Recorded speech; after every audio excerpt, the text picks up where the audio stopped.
So welcome everybody.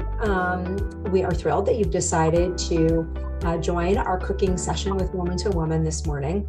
And what makes this session extra fun is that Janet Gole is not only a wonderful chef and cookbook author, but she is a Woman to Woman survivor volunteer. So she is one of us. She's a wonderful member of our volunteer team, and she mentors patients that are more newly diagnosed, and she's a regular participant on all of our groups.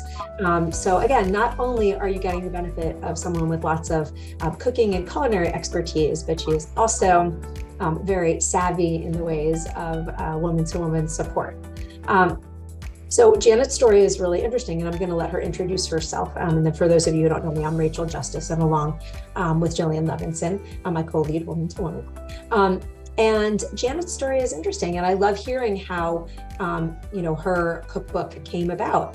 She will explain to you, but she personally in her family had a lot of allergy and food allergy situations to deal with. And if anyone knows, either if you have allergies yourself, or if there are people that you have loved ones, you always want to be really respectful and and careful about that. But also, I know personally that I want to make dishes that they can eat, but that they are not the only one eating, that tastes good enough, that everyone's going to say, oh, I'd like some of that. And I wish I was a much better chef, so I'm not very good at it, but apparently Janet's a very good chef. So she started creating really allergy-friendly recipes for her own family. And as she said, lots of people started asking her for those recipes, and the rest, as they say, is history. So Janet, if you don't mind just introducing yourself a little bit, tell us who you are, maybe just tell us a little bit about the two parts of your life, that intersect here, your culinary, right, and then also maybe just kind of your cancer experience, just so people know who you are, and then we'll get into things. Thanks, Rachel.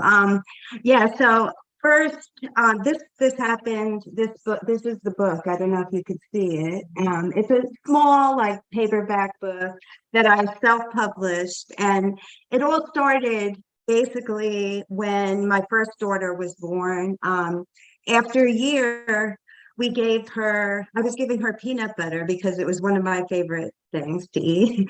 And right away, she was a 1-year-old, her face blew up. I had to rush her to the doctor, and she had an anaphylactic event. So that was the first inkling that there were allergies in the family. And I think I had allergies when I was younger, but I never addressed them. My mother, I think I told Rachel this, that I used to go to sleep at night when I was little and sometimes not be able to breathe. And my mother was a single mom working, and she would say, oh, it's just anxiety or something like I guess allergies back then were just not addressed, at least in my family.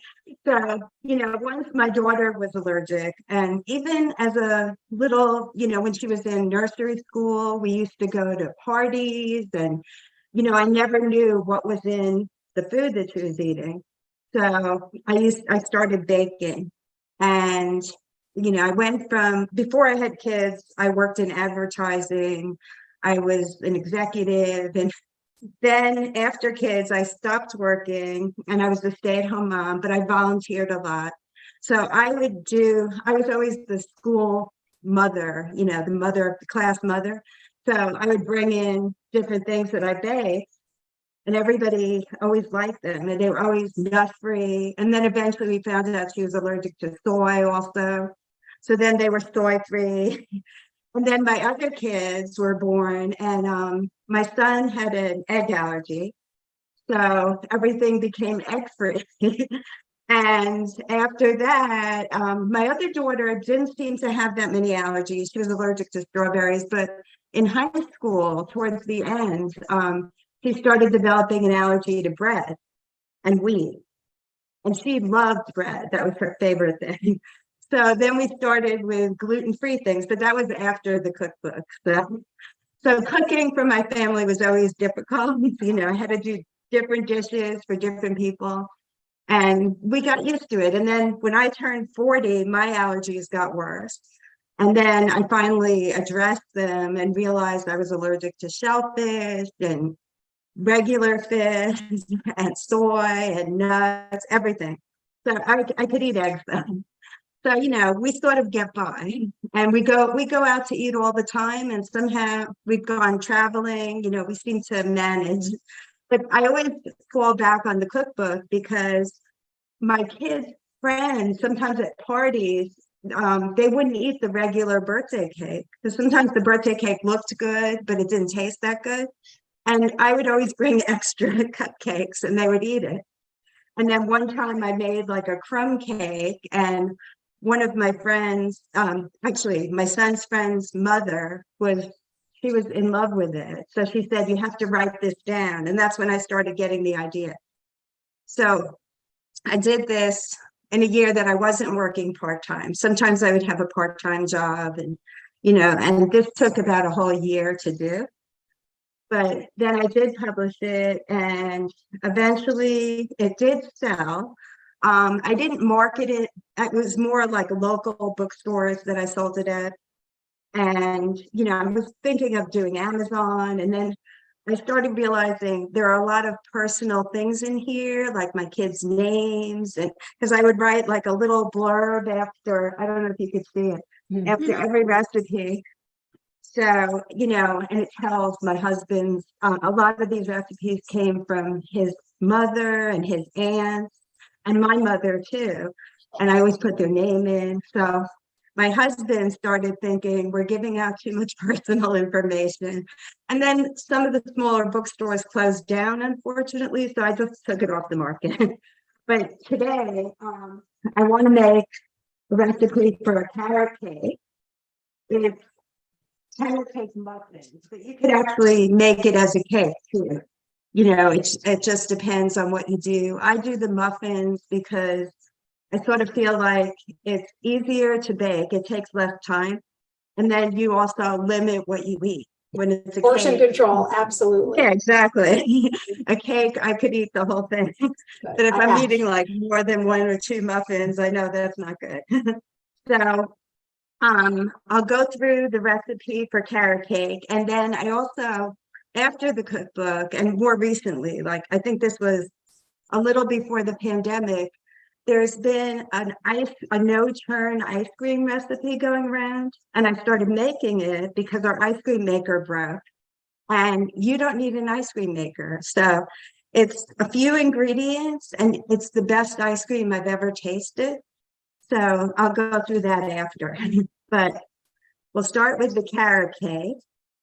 So the first ingredient is 2 cups of flour. It used to be 3 cups, but I added in recently, since cancer, like I've been trying to add in healthy ingredients, even into my desserts. So I put oats in almost everything. And for this, instead of 3 cups of flour, I'm doing 1 cup of oats. So I'm just going to pour it into the bowl. I hope you can see at least. I'll hold it up because it's hard to see the bowl also. So I do 1 cup of oats, and then we're doing 2 cups of flour. And can I ask you a question about flour, Janet? So I know Yeah. that there's a lot of different flours that people use for baking. So what type of flour do you use? And do you know enough about the different flours to kind of say, because I know there's all purpose, there's baking flour, there's, that type of. I just use all-purpose flour. That's all I've been using. I know some people prefer baking flour, but the things that you add in, like baking powder or baking soda, usually give it that baking quality. And my favorite is gold medal, but you could use any kind of flour. So, I'm not an expert, but it just shows that anybody can bake. Because truthfully, when I was growing up, baking to me was slice and bake cookies or like a cake from the box. So I never do that anymore. And if you look at all the ingredients on those things, there's so many bad ingredients and just so many ingredients. So this, at least what's going in here. You're not getting all the preservatives. Once in a while, one of my daughters still does the box cake, but she's the gluten-free one. But she prefers doing it from scratch. She just does that when she's in a rush because my kids do like to bake. So I'm going to put in the two cups of flour. So I just add it in. And the oats, sometimes my son and my husband like say we don't really need the oats, but truthfully, I don't think you taste them at all. And in muffins, it sort of makes it more hearty and definitely gives you the fiber and the health, rather than just using flour. So I put in a bowl and I mix it up a little bit. And then Sorry, Janet, just in terms of the oats, so I know there's a couple different types. Do you have, is it the quick cook oats or the steel cut yeah, oats or? the quick cut oats, and this one happens to be gluten-free. Okay. So I do this just because when my daughter comes home to stay, which she is this weekend, sometimes she'll just want to have oatmeal. So, and it tastes the same to me. And yeah, so you don't, it's raw oats, but the quick cuts seem to work. I would think the other kind would also, this is just the kind I use because when we have oatmeal, we like it done quickly. But I don't think it makes a difference, and either one, they both have fiber in it and all the health benefits of oats, which is good for your heart and anti-inflammatory. And I'm all about like anti-inflammatory foods. Since cancer, especially, I add certain things like ginger, which is going to go in this recipe, and cinnamon, anything that's anti-inflammatory or antiviral. I put in all my food. Even chicken at night, I'll add a little ginger in. Nobody knows the difference. I mask it well. So then the next thing calls for 2 teaspoons of baking powder. I just have to open this new baking powder. Sorry. And hold on. Oh, here's my teaspoon. My daughter bought me this from Paris. Really, really cute. Yeah, it's like a whole little measuring set. So this is a teaspoon. So you just add it into the bowl. And how precise do you need to be? Like, I know, sometimes it'll say level teaspoon. Do you need to, actually kind of scrape it off, or do you just kind of stick it in there? And I don't do like a heaping teaspoon, but if I do a little less, it still comes out fine. So, I don't overdo it though, because sometimes baking, like this calls for 2 teaspoons of baking powder. And sometimes if you have too much, it could have a bad taste to it. So usually I do it like a little flat and sometimes even a little less than it's called for. And it still comes out fine. And, people always ask without the egg, how does it rise? But I guess the baking powder and the baking soda do the trick. Because with this one, it's asking for, this recipe asks for 1 teaspoon of baking soda also. now this might be a kind of, I don't know if this is something but what is the difference between baking powder and baking soda? I know one of them you stick in your fridge to absorb the odors, but other than that, in terms of recipes, do you know? So I think, okay, baking powder has the cornstarch and the sodium bicarbonate. And I think baking soda only has the one sodium bicarbonate.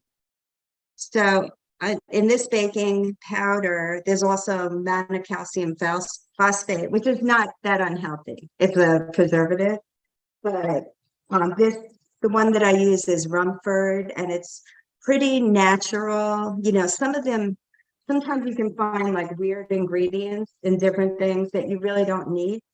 So, and some, like when I make chocolate chip cookies, it only calls for a baking soda. Mm-hmm. And so these recipes, I should say, the carrot cake recipe came from my husband's mother. And unfortunately, she passed away when we were engaged. So, he passed down so many recipes to me. I mean, he taught me how to make chicken soup from scratch, which I never knew. Yeah, I used to just put a can of chicken soup in. I didn't think, I had no idea. Because I guess, growing up with a mother who was like always working, my sister and I did a lot of the cooking, and we always had like fast things, canned salmon. We would make like salmon patties, things like that. But for this recipe, the carrot cake, his mother got it from her mother. They were Holocaust survivors, who had to go from Austria to Shanghai and live in Shanghai for like 7 years to escape the Holocaust. His father's family was not that lucky. They were all in, what do you call it? Treblinka and lots of different camps. But the mother like brought back all these recipes and some of his aunts did too. But this one we make every holiday. We usually spend holidays with his sisters, and they appreciate the carrot cake because they know it's from their mother. And okay, the next thing is half a teaspoon of salt. So taking my teaspoon measuring, and you don't want to put too much salt into it. So I do about a half,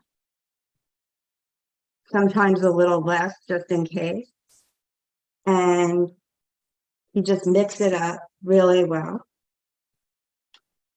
And then, okay, the next thing I did, now well, cinnamon was called for in this recipe, but I add ginger also, like a quarter of a teaspoon ginger. And ginger is very anti-inflammatory, and they're doing studies about how it fights cancer. It's one of those. I have a friend whose husband is a scientist, and he always tells me eat black pepper and ginger because they're actually studying it at Merck, which is a drug company. So I listen to him. And cinnamon, it calls for 2 teaspoons.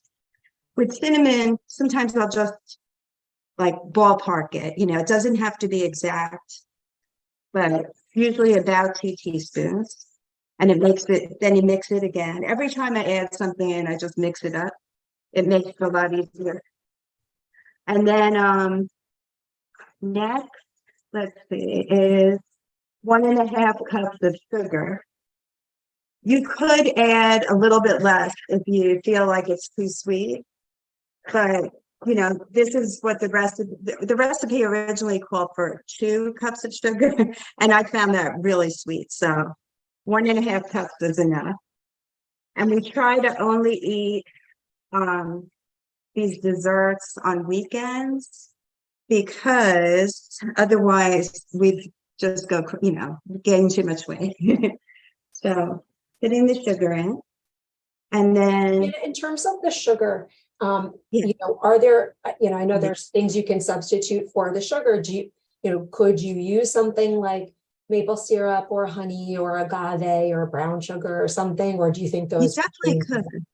Yeah, I think you could. And I use maple syrup in a lot of things because I'm allergic to honey, but honey is really healthy too.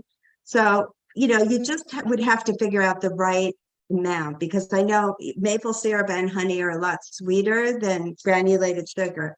So a lot of times, like I use maple syrup in some of the recipes, and also my coffee and my tea instead of sugar. I put like maple syrup in your coffee and tea. That's really interesting. It's really good. Yeah, and I put ginger and cinnamon. Because I love coffee, and I have like 2 cups a day and then tea in the afternoon. I'm trying to cut back because if I have too much caffeine, I can't sleep at night. So I do decaffeinated coffee after the first cup of regular coffee. But I definitely use maple syrup a lot. And I would use honey too. I mean, it's very healthy. I just can't eat honey anymore, unfortunately. And it's really good for a cough too. Either honey or maple syrup. I know, I remember last week, Grace. You sound better though. My voice is back though, for those of you That's good. who were on any of my stuff last week. My voice was not cooperating. That's good. And sometimes at night, if I'm coughing or my husband, just a tiny bit of maple syrup or honey with cinnamon, and put it in a little water. Cinnamon water, especially, it just stops you from coughing. And when you get that nighttime cough, wow, yeah, I'm definitely going to try that. It's amazing. I found that one of my magazines that I read told me that. I will literally be trying it tonight. Yeah, it definitely works. Sometimes when you have the cough, night is worse, when you're lying down. Okay, next is one and a half cups of olive oil. Now, a lot of people use what do you call butter, which you could use, but in this recipe it calls for regular cooking oil, and I just use olive oil in everything. So, and it tastes delicious. You don't taste like the olivey taste or anything. It's amazing. And olive oil is anti-inflammatory too. So even though this is sweet, you can feel like you're eating something a little healthy, which is good. So I'm putting in 1.5 cups of olive oil. Seems like a lot, but once you mix it in, it's okay. And you mix it up. And it takes a while to mix, but I just hand mixed it. You don't have to use a mixer or anything. And we are almost done. Once it's all mixed throughout, you add a little bit. I did this ahead of time, so you didn't see me grinding. I ground up some carrots in my food processor. I have like a mini food processor that I've used for years, and it does a great job. So you grind it into tiny little pieces and then just sort of fold it into the mixture little by little. So it's 3 cups of carrots grated. I use baby carrots just because it's easier. And But you could use you it. say ground up. Is that different than grated? Like, can you show us close up kind of what it looks like? Yeah. Can you see it? Oh yeah, It's so like it's really like ground. finely grated. Yes, yes, Yeah. So exactly. It's I not the guess it strips. is. It's more little. Yeah, it's really ground up. So it's a little different. I guess you could call it grated too, but you need a food processor for it. To make it easier, sometimes I use pre-shredded carrots, which I buy in the supermarket, and it just makes it a little quicker. But it's not that hard if you have a food processor. It helps. And if you don't, you could use the pre-shredded carrots in a blender. If you have a blender that you make smoothies in, just add a little water. And then, as you can see, the mixture is turning orange. So you mix it in, again, fold it up. And then, so you could either make cake out of this, or you could do the muffins like I did. And I happen to do the muffins, like I said, because we don't eat as much. And also, sometimes my son will take it to work with him. He works a couple of days in the city. So, and he loves it. It's one of his favorites. And at least I feel like he's getting some healthy ingredients. He's pretty good. He eats a lot of vegetables. But my other kids, when they were little, they didn't always. As they got older, they ate more and better. So I'm That's a lot mixing of it vegetables to put in there. I mean, 3 cups of carrots is, that's it's a lot. yeah. I know. But it comes out really good. And we do, like, for the holidays, we do like a loaf pan, and it just comes out wonderful. My sister-in-law, she'll make it, the original recipe called for eggs, but you really don't need the eggs. It still comes out fine, but she'll make one version with eggs. I make the version without eggs. Then we make a gluten-free dish for my other daughter. It's a lot going on, but it comes out pretty good. And then, so what you do after this, you get a cupcake tin. Let me see if I can, it's one thing I forgot to take out. Okay. I'll be right there. I think it's in here. Hold on. Yeah, here. So I use a cupcake tin like this, and what I do is I line it with cupcake liners. You could get these at the supermarket. They're really cheap, and it just makes it easier. It doesn't stick to the pan that way.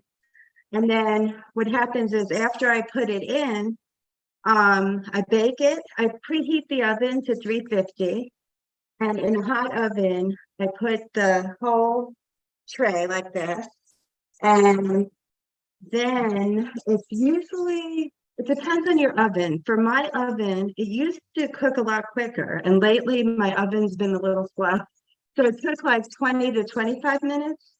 So you have to see that it rises, And the way to tell if it's done is you could use a spoon or your finger, you just touch the top of it and it should spring back up. And I think because I made them very large last time, that sometimes I fill it half full with the cupcake tin, but sometimes this time I filled it like almost to the top. And I'll show you how they came out. And you bake for like, I mean, they look small, but this is the muffin. And I like then that right now. It's not, it's mean. Yeah, Chiquita and I over here, we would like one of those. It's very hard to I watch know taste. they look really good. And this is a few of them.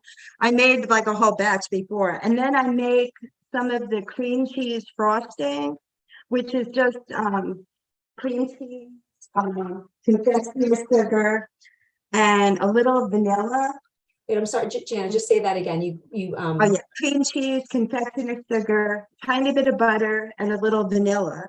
And it actually looks sort of like this. It's not really white. It's more, it almost looks like you added in some brown sugar, but I didn't. It was just confectioners. And then I take the clay and sometimes, I don't do this for all of them because my husband doesn't like frosting, but I sort of drizzle it on top and I don't know if you could see this, make it look like sort of pretty, just go back and forth. And it just gives it that extra sweet flavor, but you don't need to do this. And my husband doesn't like frosting at all. So, and then I just let them cool usually and freeze some of them. And you could have them for a couple of weeks from the freezer. You just microwave it or let it defrost when you take it out. And this is how they look. And in terms of the icing that you put on Right. top, it's different because it's not really like, I know sometimes you have carrot cake with like a frosting, like a thick layer of cream cheese frosting. This is really more of an icing, right? Well, this is what I did. I put the recipe for frosting in there because some people like a thick frosting on it. I only like a little drizzle. This is more like icing, but for the frosting recipe, like you just make it a little thicker. So this, I added a little bit of water to it, I was wondering. and it loosens it up. Okay. So you can even decorate cookies with this. But sometimes I like a really thick frosting because unlike my husband, I love frosting. So if you do, you just make it a little thicker. Don't add the water or anything. And then and that's it basically for that recipe. And if you see on the cookbook, the carrot cake muffins were on here on the cover page. Hard to see, I think, but my niece took that picture. It's a great. She's a photographer at the time. Yeah. Good question. So you mentioned before, I know that one of your kids does have gluten issues. If you did want to make this recipe gluten-free, is there something you could substitute in for the traditional flour? Yeah, so for her, what I do, I use the oats because they're gluten-free, but then let me just find it. There's one of the ones I use is this white rice flour. It's Bob's Red Milk, and it's really good. It's just white rice flour. They also make brown rice flour, but it's hard to find. And I just substitute it in, and the consistency changes a little bit. Sometimes you have to cook it a little bit less. So you have to sort of watch it, but it comes out really good. I've made her birthday cakes. She also likes our cheesecake recipe. So for the cheesecake, I'll do like a gluten-free crust for her. Because usually it has some kind of, gluten crust. But yeah, so usually if I have a ratio, you do the same ratio of the white rice flour. I do, yeah, I do. And if I see in a recipe that it's like in this recipe, you could use the same ratio. And I guess because I put the oats in also still, it comes out fine. Some recipes, if it's a little more, it seems to absorb things more. So you may need to add a little bit more water or oil or butter. I cook with butter too. I've substituted a lot of things of olive oil for the butter, but sometimes some things just need butter, like my chocolate chip cookie recipe. But I also use olive oil in that, so I sort of do half and half. So Jaquita just was asking, what can you substitute for eggs in a recipe? Yeah, so for eggs, one of the substitutes is oil. Like This I one? forgot the rest, the rate, I think I have it in my book. I forgot exactly the ratio, but I think it's 2 tablespoons. Let me just see if it says, Interesting. I forgot where I put it, but I think it's 2 tablespoons. Let me see. Oh yeah, here it is. Let's see. So yeah, olive oil, egg substitution. Yeah, 2 tablespoons baking powder. But if the recipe also already calls for baking powder, then you don't need it. And 1 teaspoon of oil. And it still rises, as you saw, with an egg recipe, you probably would get a little more of a rise. But I've made birthday cakes that they rise enough. You don't really need to have the big cake. So it's really the oil, like a teaspoon of oil and some baking powder that make it rise more.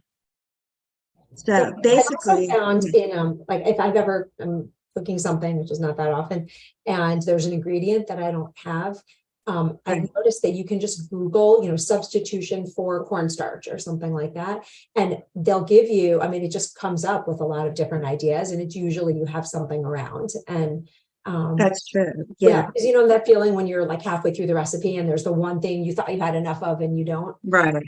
Yeah, I've done that before. And also, another thing, potato flour or potato starch. Sometimes in the gluten-free recipe, if you add a little bit of that, it just makes it a little more springy in a cake. So that you sort of substitute in instead of some of the gluten-free flour, which I've done before too, and made some bread for her like that. Because that's my daughter Jackie, she would eat bread everywhere we go. If we went on vacation and she saw like a bakery with bread, I think you crave what you're allergic to, but at the time she could eat it. So it was just sometimes when they're turning into an adult, things come out that you don't expect. But she's good. They make so many gluten-free products now, and they even have a gluten-free fair that she goes to. I think it's in Brooklyn, possibly, or the city. And it's once a year, and they give out gluten-free products to everybody.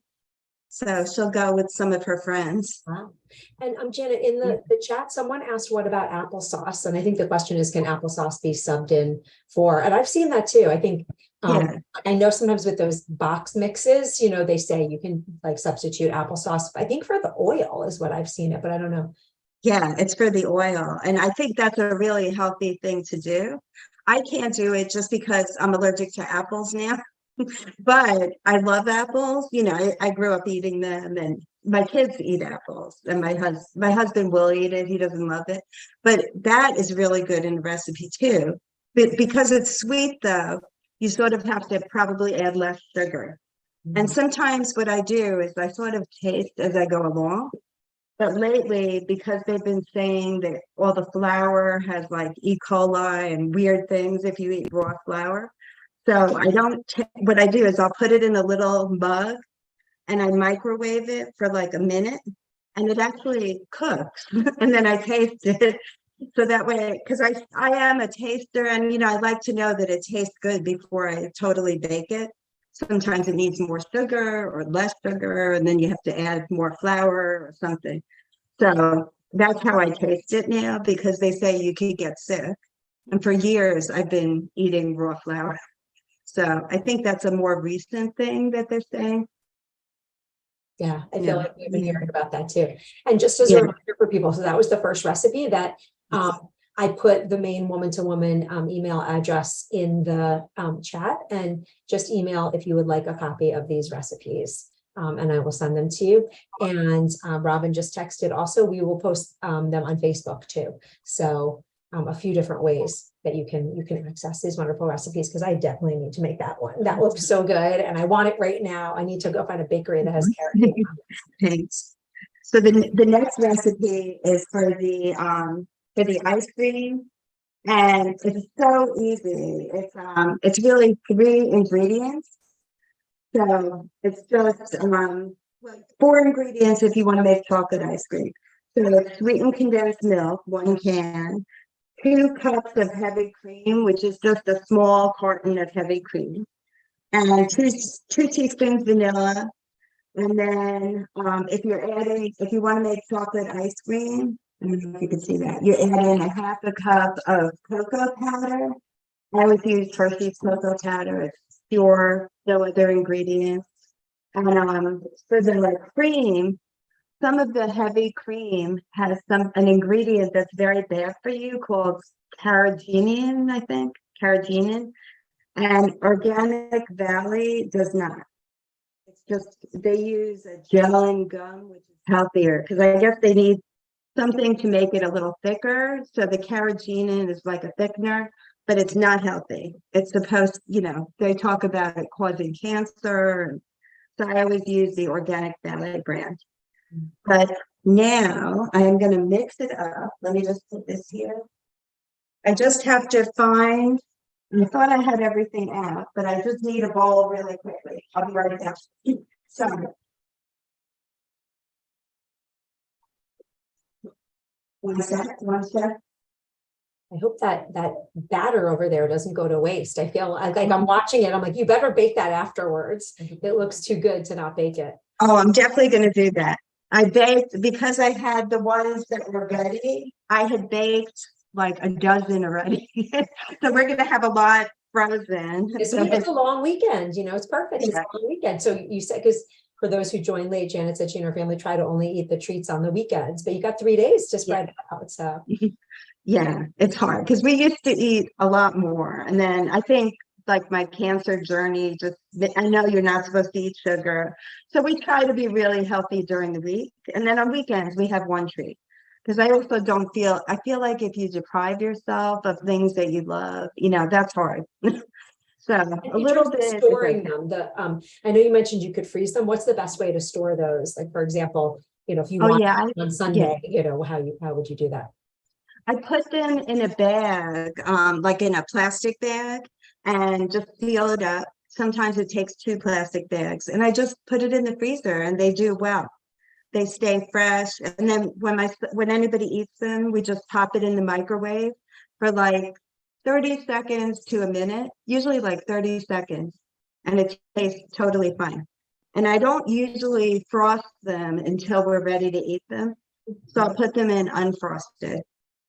But yeah, it seems to hold, and I also make corn muffins and other types of things. And sometimes it's just when my son goes to work, it's a quick thing. He could just pop in a bag to eat because the food is so expensive in the city, So yeah, let me just get the ice cream. I know.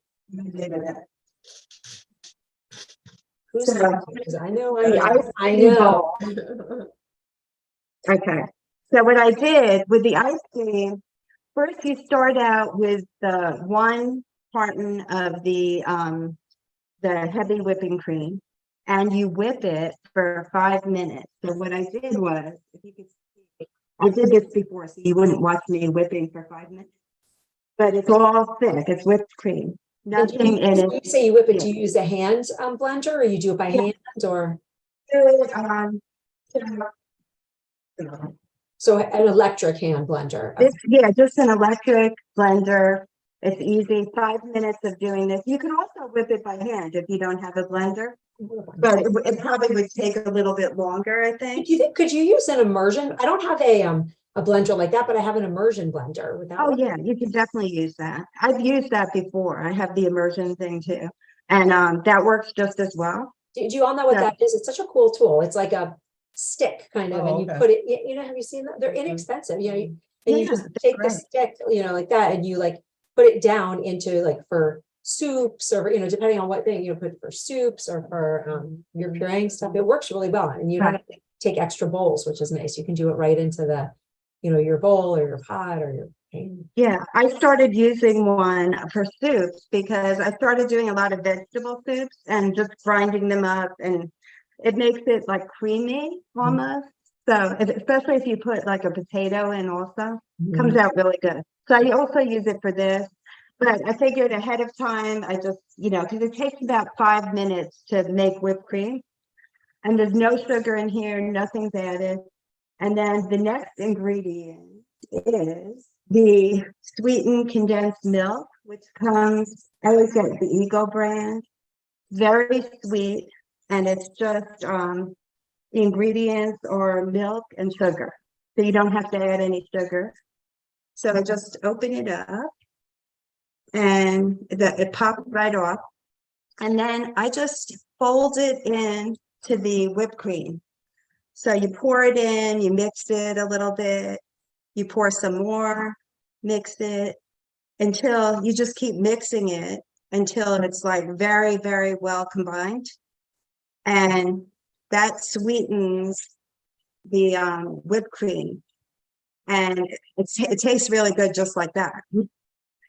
And you just keep adding in and then mixing it well so it's all combined. Sometimes you could use the hand mixer again if you want, but a lot of times I just do it this way and it comes out just as good. So you see it's starting to look like ice cream almost, even though it's not frozen. And then you get, the next thing is 2 teaspoons of vanilla. So I use just the vanilla extract and you add 1, 2. Let's see. Then you're mixing it up and it's turning a little bit darker because of the vanilla. And it's getting that vanilla flavor. So if you want vanilla ice cream, basically this is all you have to do. Sometimes because I add ginger into everything and it's so anti-inflammatory, I'll add like a sprinkle of ginger. Nobody knows it's in there and you can barely taste it. But all day long, like I'm sprinkling ginger and everything. So, you're getting a lot of anti-inflammatory things, which I believe help fight cancer. And, I just feel like I always tell people, if there's one thing you could do, just like eat a lot of vegetables, greens, and just, some of these spices are just so healthy for you. So I mixed it all up. And now this is vanilla. So I already made a chocolate ice cream ahead of time. If I was going to make this chocolate, which I'm not going to because we have a whole thing of chocolate already, I would add half a cup of Hershey's cocoa, just plain cocoa, and you mix that in also. So that usually takes a little longer to like get dissolved in here. And then what I do is I cover it with tin foil. I take the spoon out, cover it with tin foil, and I just put it in the freezer. And you freeze it for like 6 to 8 hours. It's amazing because I used to use an ice cream maker and I was so upset that it broke. But this is all over the internet. Like this recipe, when I saw it, I was like in heaven because I said, maybe we don't need an ice cream maker. The ice cream maker does make the ice cream a little softer. This is sort of like Haagen-Dazs consistency. And sometimes what I do is if we're having people over, which I did for my sister-in-law last summer, I made chocolate chip cookie cake, which I make. I love that. It's one of my favorites. And I chop it up and mix it into the ice cream before you freeze it. It's great. I mean, it's decadent, but it's like, and you could put brownies in here too and have your own other flavorings. Just as an example, my son, his favorite flavor is mint chip. So like, could you add mint flavoring and chocolate chips? You could. I think, I'm not sure, but I think like mint chocolate chips exist. And you could actually add mint chocolate chips. Yeah, you could actually do that. Or you could just add mint flavoring, right? Which, if somebody likes fruit, I've heard you could add I love fruit, but I've never done this before. You could add in berries and you sort of have to add it in a little at a time so it doesn't all sink to the bottom. And it comes out really good too. Or nuts, if you like nuts. There's so many things you can mix in and it's just so easy, and this is enough for like 4 people. So if you know you're having more That would be people, 2 people. We do at least double the serving size in my house, but for ice cream. yeah, usually we do too. I know. If I know like if my kids are coming over and the girls, if it's just my son who's still living at home and my husband and myself, I only make one because we could eat two. And last year, right, I needed my gallbladder out last year. It was like over a year ago. But one of the things that set it off in the end, I sort of knew something was going on. And I was going to go to the doctor, but then we ate ice cream. And that was because it has a high fat content. It was not good for me then. And that was it. Then I knew I'm in trouble. But I still can eat ice cream now, which is good because it's one of my favorites. And I'll show you the finished version of the ice cream that I made. Let me take it out. Ice cream now after work. Definitely gonna walk by Mr. Softy. So it's still frozen. So normally this is chocolate ice cream. Wow. Can you see it? I know it's hard to see. But Ice cream. what I do is we'll leave it out for 10 to 15 minutes, and then it's soft enough where you can scoop it out. And I didn't add any chocolate cookies into this or anything, but I figured, because I knew that it was just us, so I didn't want to like overdo it with the sweets. But the cookie cake is one of my favorite things too. Let me put this back and I'll tell you. So the other recipe. Janet, I just have a quick question. If you were going to buy ice cream in a store, you Yeah. never buy it. Is there a brand that you would buy? Is Well, there a brand that you think is more? yeah, I used to be able to eat Breyers because of my allergies. A lot of ice cream has soy in it now, and I can't eat the soy. Yeah. Okay. But otherwise, sometimes I could eat Breyers. Like for me, I'm just so super sensitive all of a sudden to everything, for the past, like, it's not really all of a sudden since I was 40, so it's been a while. But like my kids could eat that. My husband could eat anything. So Breyers is one that's pretty pure. Haagen-Dazs also. But like I think Haagen-Dazs has eggs in it, so my son doesn't eat that one. But he could eat other brands, and I always go for the thing with the less ingredients because that's the healthiest thing with everything. Sometimes I just see so many ingredients and I feel like you're eating, chemicals. It's really bad. So I just can't do that. But they do eat other ice cream too, because I don't do this. If I made this all the time, I'd probably weigh like 1,000,000 pounds. So, I try to limit it. But in the cookbook, there are a couple of recipes that I make all the time. And one of them was, besides the carrot cake and the ice cream, is my mother had a recipe for blueberry crisp. And it's really good. I'm going to put this is one of the ones I wanted to put on the internet, on YouTube. I'm thinking of doing it because this way I could get some of these food allergy desserts out, for other people. And what I discovered with the recipe, it really just calls for frozen blueberries or fresh. And then you put a little lemon juice on top of it. And then you mix up a crumb mixture, which is oats, flour, or gluten-free flour if you have to, butter, and sugar, brown sugar. And you just sort of sprinkle it all over. But what I've been doing lately is I put it on the bottom first, then I put the blueberries in, then I sort of mix it on top and throughout, and you get like a blueberry crumble cake almost. It's really good. Sounds great. I made that last week. And then I started adding in raspberries too. And the combination of blueberries and raspberries were really good. It sounds really good. And maybe also, you and I were talking about the fact that when my kids were in nursery school, they made this ice cream recipe, like the bag ice cream, which I don't know if anyone's done, but especially if you ever interacting with kids, I mean, you could use your exact same recipe, but just instead of putting it in the freezer. I don't know if you want to talk about that for a minute, but that's a fun. Right. Yeah, my kids did that too when they were little. And I think, I'm not sure, I don't totally remember, but I think you had ice cubes in the bag. And then was the Basically, ingredient in the you bag? take a smaller Ziploc bag, like a quart size one, and then you could put Janet's recipe in that. And then you get a bigger, like a 1 or 2 gallon bag, and there's ice cubes and rock salt. And then you let the kids just play with the bag. So they have to play, it's, I don't know, like 5 to 10 minutes. And you just like, roll it around. I mean, you can't like throw it on the floor, you don't want to break the bag, but you They toss it shake it around, too, I you think. shake it, you like, go back, back and forth between your hands. It's the weirdest thing. But for some reason, when you're done, and it's just a few minutes, because instead of the, 6+ hours, you have ice Right. cream in your smaller bag, and it tastes like ice cream, and it's a consistency of ice cream.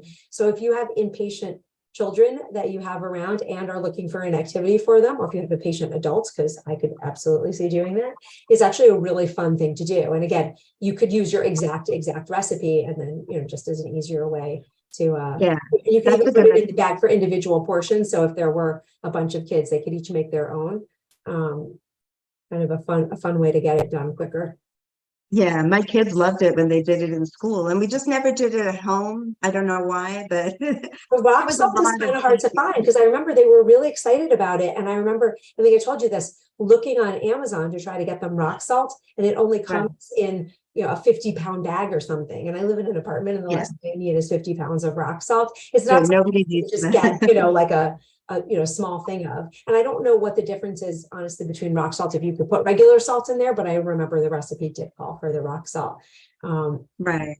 But it's just a fun way a shortcut Yeah, to your ice cream. that's a lot of fun. And if you wanted to, like, even with the carrot cake muffins, you could add a little of the vanilla ice cream on if you're making vanilla. Oh yeah. And, on top of it, that could be really good. But Yeah. I always find things mixed in, like brownies or chocolate chip cookies mixed in, is the best. I'm just a little And crazy here. people, You could mix those carrot cake muffins into vanilla ice cream. I mean, I know. that would You not could be do bad. that. Yeah, it can't be bad. Anything mixed into ice cream can't be bad. And it really helps. It turns out well. And for the chocolate chip cookie cake, I have a big round pan. And I started doing that because my son always wanted, in the supermarket, they have those chocolate chip cookie cakes that they sell. And they all have egg in them and also a million other ingredients. So I started doing it, and he loved it. His friends loved it. So, it worked out well. But, That's awesome. so Oh my gosh. yeah. We're almost out of time. Janet, this was so fun. I know she was worried. I was telling when we were planning this, Janet said, no, it's probably going to be half an hour. I was like, I think so. Let's just wait and see what happens. And definitely you built up all the space. I don't know if anyone has any last minute questions before we wrap up, but this was fantastic. So Thanks. in terms of how to kind of learn more, so you'll send me, those couple of recipes. And I know you said the cookbook is not available for sale right now, right? Not yet, but I'm going to do the YouTube thing, and Okay. when I put something on YouTube, I can tell you to tell the group. Perfect. That sounds great.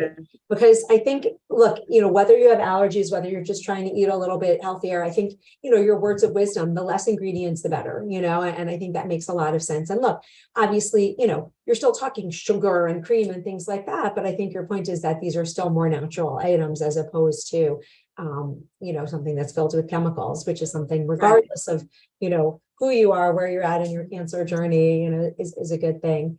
But these recipes look fantastic, and you put so much attention into creating this presentation for our community. I love that you did it Thank you. cooking show style, and that you had the completed, because that's also, you want to see where this ends up. And I think the next step is we need to have a recipe tasting with Janet. Like figure out how to do something live where we, when hopefully the pandemic is way behind us, we can do something in person where we, make some recipes and actually get to taste them, because it is very, very frustrating to see these beautiful dishes and not be able to taste them. That's true. Who's going to get ice cream this evening? Definitely.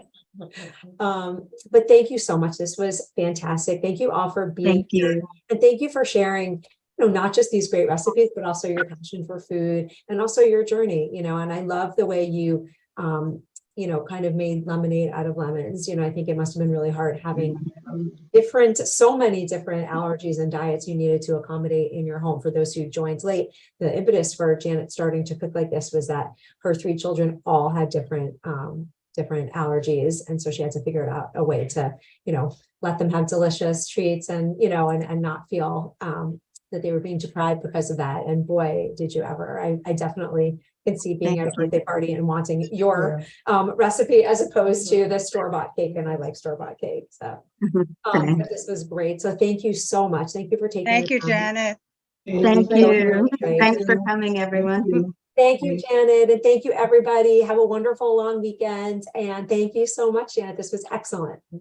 Thank you. Bye, everybody. And the recording will be available on our Mount Sinai YouTube channel also. So we can link to that too. So thanks, everybody. Okay. Bye. Bye. Thank you.